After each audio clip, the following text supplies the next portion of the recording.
It began with a lemon. In the winter of 1915, a plain letter was warmed over an iron, and secret words appeared between the lines. The trace led to a baker's kitchen, to a rented room in Bloomsbury, and finally to a man who called himself Carl Miller. He claimed to be a refugee and a shipbroker. In truth, he was a German agent. His weapon wasn't a gun, it was citrus juice written with the tip of a pen. That tiny trick unspooled a chain of discovery that ended with a firing squad at the Tower of London. Lens Docs. During World War I, modern weapons and secret tactics were being used to catch enemies, but the fate of one German spy was decided not by a cannon or a gun, but by a simple lemon. This curious and surprising incident took place when a lemon in Britain unmasked the enemy's most cunning agent.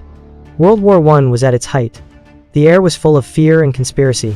From Britain's coasts to its small towns, there was a constant worry that hostile eyes might be watching.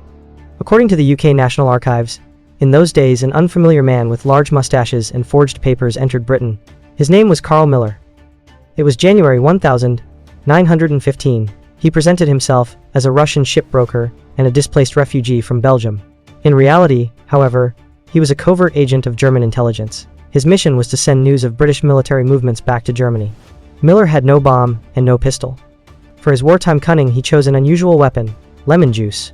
Yes, he used lemon juice for espionage. He would extract juice with the tip of a pen and use it to write secret messages between the lines of ordinary letters. The writing would not be visible under normal conditions, but when the paper was held near a flame, the words would appear.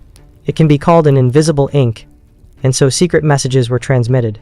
So an ordinary letter, ostensibly full of domestic matters, could in fact hide details about troop convoys, ports, and military exercises.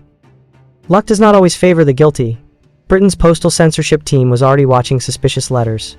One day they came across a letter addressed to a postbox in the major Dutch city of Rotterdam.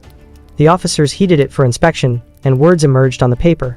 Troops in Opsum exercising, military ships departing from the southern port. These were precisely the valuable details that would go straight into enemy hands. The investigation's trail led to a baker named John Han, who lived in Deptford on the southeast side of London by the River Thames, and was of German origin. A lemon was found during a search of his home with pen tip marks on it. Traces of invisible writing were also found on the papers. Further information pointed directly to Carl Miller.